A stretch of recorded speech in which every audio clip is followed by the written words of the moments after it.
वेदान्तदेशिककटाक्षविविद्धबोधं कान्तोपयन्त्रियमिनः करुणैकपात्रं वत्सान्ववायमनवद्यगुणैरुपेतं भक्त्या भजामि परवादिभयङ्करार्यं श्रीपराशरभट्टार्यः श्रीरङ्गेशपुरोहितः श्रीवत्साङ्कसुतः श्रीमान् श्रेयसे मेस्तु भूयसे वन्देऽहं घटिकादृशं श्रीनिधिं करुणानिधिं वाधूलकुलदैवं तं सताम् अनवधिं निधिम् अखिलचिदजदेशः श्रीनिवासो दयालुः स्वपदकमलयुग्मप्रापकः संश्रितानां निगमशिखरगम्यो नित्यमव्याजबन्धु विलसतु मम चित्ते वेङ्कटेशो मुकुन्द। अब अष्टश्लोकी के श्लोकों का हम संक्षेप में पुनरावृत्ति करते हैं। अकारार्थो विष्णुर्जगदुदय रक्षा प्रलयकृत मकारार्थो जीवः तदुपकरणं वैष्णवमिदम् उकारोऽनन्यार्घं नियमयति सम्बन्धमनयोः त्रयीसारस्त्र्यात्मा प्रणव इममर्थं समदिशत्। तो सर्वप्रथम आकार के अर्थ प्रणव तो 3 अक्षरों से बना है अ, उ, म, और प्रणव को एक अक्षर का भी कहते हैं। वेदों में ओमिति एकाक्षरम नम इति द्वे अक्षरे नारायणायेति पंचाक्षराणि। तो ओम इति एकाक्षरम, ओम एक अक्षर भी है। और दूसरी व्याख्या ऐसी भी है, दूसरा निर्वाह ऐसा भी है कि 3 अक्षरों से मिलकर बना है। तो ऋग्वेद का जब से हमें भूह प्राप्त होता है, जिसे दूध को गर्म करते हैं तो जो मक्खन प्राप्त होता है, उस प्रकार ऋग्वेद से भूह, यजुर्वेद से भुवः, सामवेद से सुबह, और उनको एक बार फिर से मंथन करके अ, उ, म, ये त्रयी से प्राप्त होता है। और इन दोनों तीनों को एक साथ मिलाने पे प्रणव प्राप्त होता है, अकार, उकार, मकार। तो 2 भेद हो गए। एकाक्षरम, एक ही अक्षर है प्रणव, उसका अर्थ है जो जीवात्मा है वो भगवान का अनन्यार्घ शेष है। अब उसकी विस्तृत व्याख्या के लिए आचार्य उसके 3 अक्षरों को देखते हैं, अ, उ, म। इसमें अकार का अर्थ है भगवान विष्णु, अकारार्थो विष्णु। आकार के अर्थ भगवान विष्णु किस प्रकार हैं, किस प्रकार कह सकते हैं, तो आगे बताते हैं। जगदुदय रक्षा प्रलय कृत, जो जगत की रक्षा करते हैं, प्रलय करते हैं और उसकी सृष्टि करते हैं, वही भगवान विष्णु। तो सर्वप्रथम जगद उदय ऐसा देखते हैं। सारा संसार नारायण से प्रकट होता है, भगवान इसके उपादान कारण है। तो नारायण से ये संसार प्रकट होता है, और जो सारे अक्षर राशि हैं वो आकार से प्रकट होते हैं। तो सारा संसार का मूल है भगवान विष्णु, और सारे जगत, सारे शब्दों का मूल है आकार, और सभी शब्दों के वाच्य कौन है, जगत। इस प्रकार आकार के वाच्य होंगे भगवान विष्णु, क्योंकि भगवान विष्णु जगत के उपादान कारण है और आकार सभी शब्दों का कारण है। इस कारण आकार के अर्थ भगवान विष्णु है। एक पहला ये प्रकृति अर्थम, प्रकृति से हमने लिया, इस अक्षर की प्रकृति से। दूसरा इससे भी देख सकते हैं, जगत की सृष्टि करना भगवान की एक रक्षा, भगवान का रक्षा कार्य ही है। क्योंकि भगवान सृष्टि करते हैं तभी तो जीवात्माओं को अपने कर्म करने का, भगवान की शरणागति करने का, अपने पूर्व कर्मों को नाश करने का, और तब फिर वैकुंठ प्राप्त करने का अवसर मिलता है। तो जगत का उदय भी भगवान की रक्षा ही है, और जगत का प्रलय भी भगवान की रक्षा ही है। क्योंकि यदि भगवान प्रलय न करें तो पूर्व कर्मों के कारण वासना, वासना से रुचि ऐसे उत्पन्न होते जाते हैं और ये बिल्कुल एक ऐसा वेब बन जाता है, व्यक्ति न चाहते हुए भी पाप कर्मों में उद्यत होता है वासना और रुचि के कारण। तो कभी तो एक ऐसा समय आता है कि भगवान को ऐसा एक फुल स्टॉप लगाना पड़ता है। तो प्रलय के बाद क्या है, जो वासना और रुचि ये पूरी तरह से समाप्त हो जाते हैं, किंतु कर्म समाप्त नहीं होते। पूर्व कर्मों के अनुसार ही भगवान फिर से सृष्टि करते हैं। तो प्रलय प्रलय भी एक प्रकार से भगवान का रक्षा कार्य ही है। तो कहते हैं कि जगत का उदय ब्रह्मा का कार्य है, रक्षा भगवान विष्णु का, प्रलय भगवान शिव का। इसमें ऐसा है, रक्षा तो भगवान का कार्य है, लेकिन उदय और प्रलय भी वास्तव में रक्षा का ही कार्य है, तो वही भगवान विष्णु ही करेंगे। तो ब्रह्मा के अंतर्यामी होकर भगवान सद्वार एक सृष्टि करते हैं। उसके पहले की सृष्टि तो ब्रह्मा के उत्पन्न होने के पहले की सृष्टि भगवान स्वयं करते हैं, उसके बाद ब्रह्मा के अंतर्यामी होकर।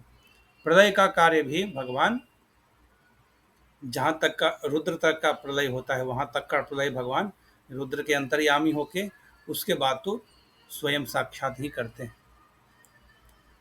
तो ये शब्द की प्रकृति से आया। दूसरा, हर शब्द एक मूल धातु से उत्पन्न होता है, तो अशब्द कैसे प्राप्त होता है? अवरक्षण गति हिंसादिषु, ये है अवरक्षण गति हिंसादिषु। इसमें अवति इति अह। तो अशब्द का अर्थ क्या होता है? अवधातु का रक्षा करने वाला, गति यानी उसका स्थिति, उसका पालन करने वाला, रक्षा करने वाला, और अवरक्षण गति हिंसादिशो, हिंसा यानी कि उसको प्रलय करने वाला। ये तीनों करने वाला कौन है? अ। इस कारण इन तीनों को कौन करते हैं? भगवान विष्णु करते हैं। तो अकार का अर्थ है जगत की सृष्टि, इसकी स्थिति और संभाल करने वाला, भगवान विष्णु ही हो सकते हैं। तो ये धातु के अर्थ से भी अवरक्षण गति हिंसादिषु, इससे भी क्या है, मिलता है भगवान विष्णु ही। उसके बाद आकार का अर्थ हो गया भगवान विष्णु। किस प्रकार? जगत के कारण होने के कारण, और चूंकि आकार सभी शब्दों का कारण है तो आकार के अर्थ भगवान विष्णु हो जाते हैं। दूसरा, अवरक्षण गति हिंसादिषु, इस सूत्र से, इस मूल धातु से उत्पन्न जो अवति इति अ, ऐसा है अह, उस अ का अर्थ भगवान विष्णु होंगे। मकारार्थो जीव, मकार के अर्थ जीव है। क्यों? किस प्रकार? तो म शब्द ज्ञानवाची है। यहाँ पर भी दोनों ही देखेंगे। प्रकृति अर्थ क्या है? तो क ख ग घ ङ च छ ज झ य त थ द ध न ट ठ ड ढ न प फ ब भ म, ये 25वां अक्षर मकार है और जीवात्मा 25वां तत्व है। इससे पहले मूल प्रकृति, महद, अहंकार, फिर 11 इंद्रियां, इस प्रकार से पंच तन्मात्र, पंचभूत, और इन सभी को मिला करके 24 अचित तत्व हैं। और 25वां तत्व है आत्मा। 26वां कौन है? 26 तत्व भगवान ईश्वर। कभी कभी 27 तत्व में काल को भी रखते हैं, या फिर सत्व शून्य होने के कारण उसे अलग भी रखते हैं, अचित में भी रख सकते हैं। तो जिस प्रकार मकार 25वां अक्षर है और जीवात्मा भी 25वां तत्व है, इसलिए 25वां अक्षर 25वें तत्वों की ओर निर्देश करेगा। ऐसा सिर्फ कहा ही नहीं जा रहा है, इसके प्रमाण भी हैं। क का अर्थ होता है भूमि, जैसे मुकुंदः, मु अर्थात मुच्यते, मोक्ष भूमि। वहाँ पर क का अर्थ क्या है? भूमि, मोक्ष भूमि ददाति, जो मोक्ष भूमि प्रदान करते हैं वो, वैकुंठ प्रदान करते हैं वो मुकुंद हैं। क का अर्थ हुआ भूमि। ख का अर्थ होता है आकाश, जैसे खेचर, खगः, जो ख में विचरण करते हैं वो खग अर्थात पक्षी, ख का अर्थ है। और ग से पृथ्वी होता है, गंधवती पृथ्वी, इसलिए हर शब्द से अलग अलग तत्व मिलते हैं। तो 24 अक्षर प, फ, ब, भ, ये भ तक के, क से लेकर भ तक के ये 24 अक्षर अलग अलग तत्वों के बारे में बताते हैं। जो 25वां अक्षर है मकार, वो जीवात्मा के बारे में बताता है। तो मकार का अर्थ है जीवात्मा। और भी धातु अर्थ में देखें, धातु अर्थ में क्या होता है? मन ज्ञाने, मनु अवबोधने, मसी परिमाणे। इस प्रकार के धातुओं से व्युत्पन्न जो म शब्द है, उस म शब्द का अर्थ होगा ज्ञान स्वरूप और ज्ञाता। और जो अनुपरिणाम परिमाण का है वो जीवात्मा। तो आत्मा क्या है? ज्ञान स्वरूप है, वो स्वयं ही ज्ञान है। और ज्ञाता है, ज्ञाता अर्थात वो ज्ञान का धारक है, ज्ञान का आश्रय है। क्योंकि जीवात्मा के इंद्रियों से ज्ञान का प्रसार होता है, वो वस्तुओं से उनका संयोग होता है, वो ज्ञान से वापस आते हैं और फिर मन के द्वारा उनका हम अर्थ जानते हैं। तो इस कारण मकार का अर्थ जीवात्मा हुआ। तो प्रकृति अर्थ से भी और दूसरे अर्थ से भी, धातु अर्थ से भी। उसके पश्चात तदुपकरणम वैष्णवमिदम। यहाँ किसकी ओर इशारा कर रहे हैं? आकार के बाद एक लुप्त चतुर्थी है। जैसे वस्तुतः क्या है? अ, आय, उ, म। आय अर्थात चतुर्थी विभक्ति। जैसे राम शब्द की चतुर्थी विभक्ति क्या होगी? रामाय। उसी प्रकार अ शब्द का चतुर्थी विभक्ति क्या होगा? आय। लेकिन वहाँ विभक्ति का लोप होता है। किस प्रकार? अनेक सूत्र हैं, सुपाम सुलुक प्रत्यय लोपम प्रत्यय लक्षणम, अनेक सूत्रों से वहाँ मानते हैं कि वहाँ चतुर्थी विभक्ति का लोप हो गया है। तो यदि प्रश्न आए कि आपने कैसे जाना वहाँ चतुर्थी विभक्ति का ही लोप हुआ है? षष्ठी हो सकता है, सप्तमी हो सकता है, द्वितीया हो सकता है। तो इसका उत्तर देते हैं, अकार शब्द नारायण शब्द का संग्रह है। अकार शब्द का विस्तार कहाँ होता है? नारायण शब्द में। म शब्द का विस्तार कहाँ होता है? नार शब्द में, या फिर आय प्रकट चतुर्थी में। और उकार शब्द का विस्तार कहाँ होता है? नमः शब्द में। तो चूंकि अशब्द नारायण शब्द का संग्रह है, वहाँ नारायण शब्द में चतुर्थी विभक्ति है, नारायणाय, और उसका संग्रह होने के कारण आकार में भी चतुर्थी विभक्ति होगा। किंतु उसका लोप हो गया है सुपाम सुलुक आदि सूत्रों से। अब उस लुप्त चतुर्थी का अर्थ बताते हैं, तदुपकरणम वैष्णवमिदम। तद उपकरणम, तद का अर्थ भगवान विष्णु लेते हैं। तो तद विष्णो उपकरणम, भगवान विष्णु का उपकरण है। उपकरण का अर्थात क्या है? शेषभूत है। शेषभूत कहने का अर्थ शेष परार्थत्वात्, मीमांसा का दूसरा ही सूत्र है, जो केवल पर के अर्थ में होता है। जो पर वस्तु भगवान है, और परार्थ होना, एक तो होता है स्व के अर्थ में होना, दूसरा पर के अर्थ में होना। जो परार्थ ही होता है, जिसके सारे कर्म अपने शेषी, अपने मालिक के लिए ही वो सारे कार्य करता है, उनको मुखोल्लास के लिए ही सारे करता है, वो शेष कहलाता है। तो शेष परार्थत्वात्। और प्रश्न करते हैं, अगर करें कि आपने लुप्त चतुर्थी का अर्थ शेषत्व किस प्रकार लिया, तो चतुर्थी विभक्ति अनेक प्रकार से प्रयुक्त होता है। जैसे नमः स्वस्ति आदि शब्दों के साथ भी चतुर्थी विभक्ति होता है। प्रार्थनायाम चतुर्थी, जब किसी के प्रति हम प्रार्थना करते हैं तो चतुर्थी विभक्ति का प्रयोग होता है। और एक और है ताद्यर्थे चतुर्थी, तदर्थ में भी चतुर्थी विभक्ति का प्रयोग होता है। तदर्थ अर्थात क्या हुआ? परार्थ। शेषः परार्थत्वात्। तो जो तद अर्थ में प्रयोग होने वाला है, अर्थात वो उसका शेष है। ठीक है। तो ताद्यर्थे चतुर्थी, इस सूत्र से जो लुप्त चतुर्थी है आय, उसका अर्थ क्या हो गया? तद के अर्थ में, तद विष्णु, विष्णु का उपकरण, तद विष्णु के ही अर्थ में, विष्णु के लिए ही वो सारे कार्य करेगा। तो लुप्त चतुर्थी का अर्थ हुआ तदुपकरणम, विष्णु हो उपकरणम वैष्णवम इदम। वो वैष्णव है, क्यों? विष्णु हो जातत्वाद वैष्णवम, वो विष्णु से उत्पन्न होने के कारण वैष्णव है। और जातत्वाद शेषभूतम, जो विष्णु से उत्पन्न हुआ है, उत्पन्न होने के कारण भी शेषभूत है, क्योंकि भगवान इस जगत के उपादान कारण है।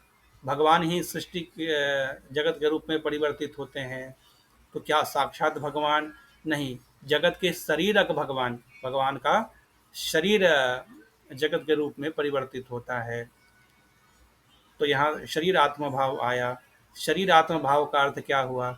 यह चेतन से यस्य द्रव्यम स्वस्मिन् स्वार्थे नियंतुम धार्यतुम च शक्यते, यह तस्य शेषतैक स्वरूपम स तस्य शरीरम भवति।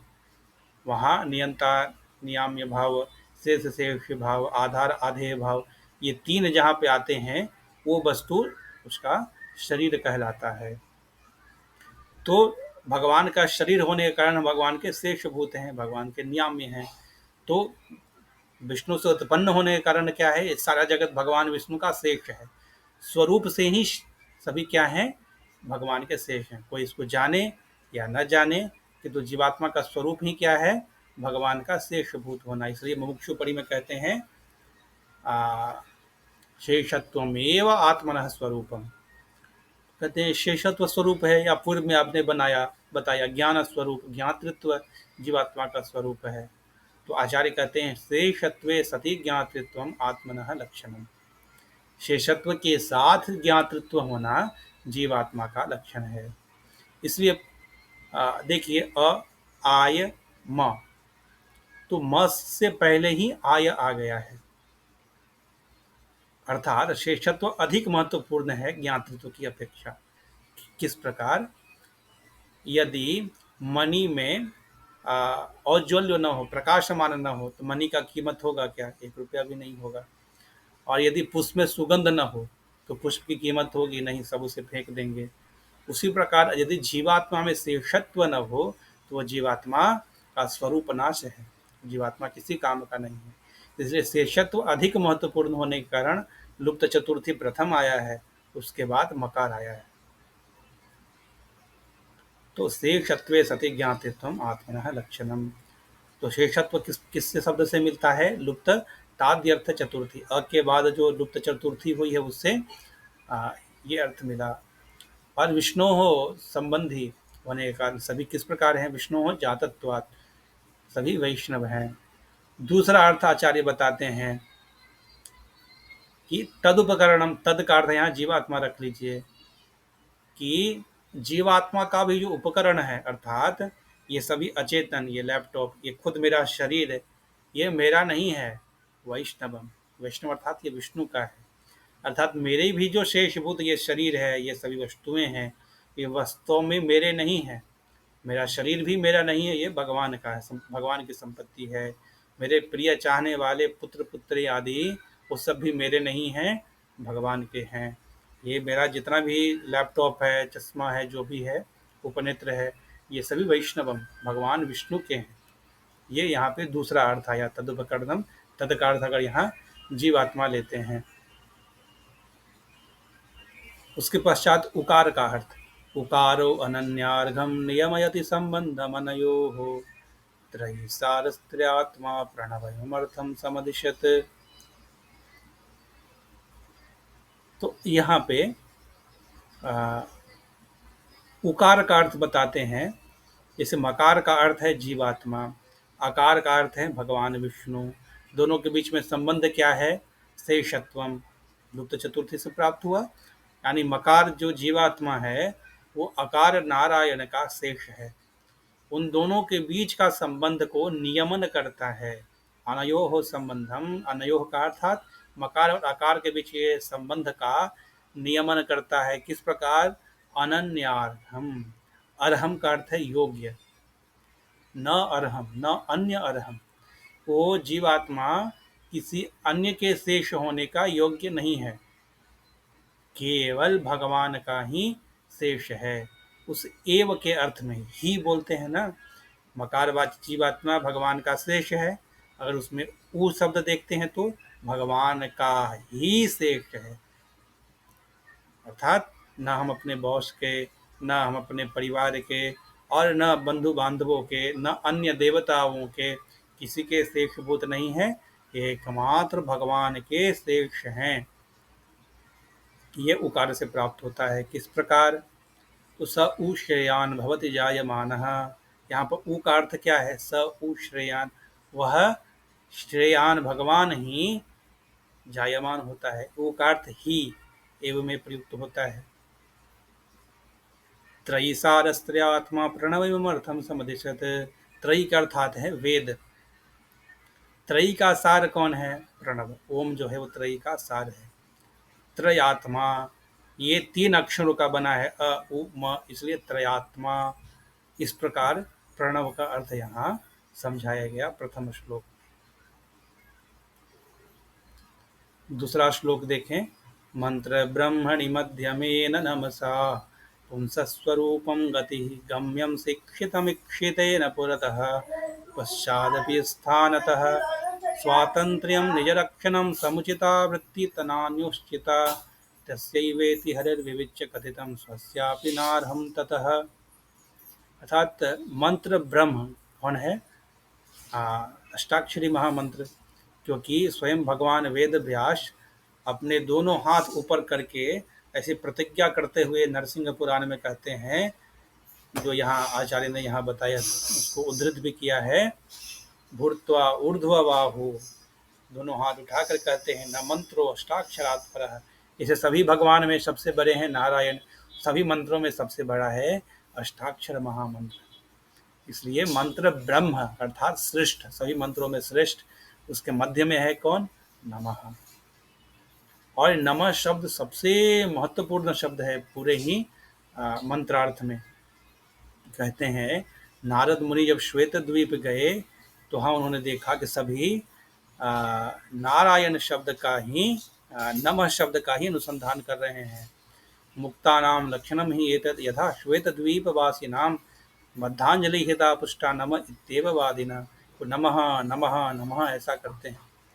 और आगे मोक्षोपरि में देखें तो जीवात्मा का स्वरूप, जीवात्मा का उपाय, जीवात्मा का गति अर्थात पुरुषार्थ, तीनों ही नमः शब्द से प्राप्त हो सकते हैं। इस प्रकार का महानता है नमः शब्द का। देखिए मंत्र ब्रह्म में जो स्थित नमः शब्द है वो पुरुष का गति, पुरुष स्वरूपम गति ही गम्यम शिक्षितम, वो 3 प्रकार की शिक्षा देता है। क्या? स्वरूपम, हमारा स्वरूप क्या है? अनन्यार्थ शेषत्वम। गति अर्थात उपाय, उपाय क्या है? अनन्य उपायत्वम, भगवान ही उपाय है। गम्यम अर्थात पुरुषार्थ क्या है? अनन्य भोग्यत्वम, भगवान का कैंकर्य करना, भगवान का अनन्य भोग्य हो जाना। ये तीनों शिक्षाओं को ये देता है। किस प्रकार? अन्वितेन पुरतः पश्चादपि स्थानतः, ये 3 तरह से अन्वित होकर, अन्वित अर्थात जुड़कर। सबसे पहले तो ओम में जुड़ता है, ओम नमः। फिर नारायणाय शब्द में भी जुड़ता है, नारायणाय नमः। और नमः शब्द में भी जुड़ता है, नमो नमः। तो काकाक्षी न्याय से, जिससे काक दोनों तरफ देखता है, या दीप देहली न्याय से, जो दीपक है वो घर के अंदर घर के बाहर दोनों ही उजाला करता है यदि वो देहली पे रखा हो। उसी प्रकार नमः शब्द इन सबके साथ अन्वित होकर 3 प्रकार के अर्थ देता है। कौन सा? अनन्यार्घ शेषत्वम, अनन्य उपायत्वम, अनन्य भोग्यत्वम। किस प्रकार? ये देखते हैं। जो नमः है इसे भी 2 तरह से देखते हैं। जिससे हमने प्रणव को देखा, एक तो एकाक्षरम, दूसरा त्रयात्मा, 3 अक्षरों का बना हुआ और 1 अक्षर का। उसी तरह से नमः भी एक तो एकाक्षरम, 1 अक्षर का है, नमः। उस नमः शब्द का अर्थ क्या है? शरणागति। क्योंकि जब हम किसी को नमः बोलते हैं, नमस्कार करते हैं, उसका अर्थ ही क्या है? हम उसकी शरण लेते हैं, नमुक प्रतिभावे से, अर्थात आप श्रेष्ठ हैं, मैं आपसे छोटा हूँ, मैं आपकी शरण लेता हूँ। तो किसी को नमस्कार करने का अर्थ ऐसा यही है। नमः शब्द का शरणागति अर्थ है। इसके लिए महाभारत का प्रमाण बताते हैं।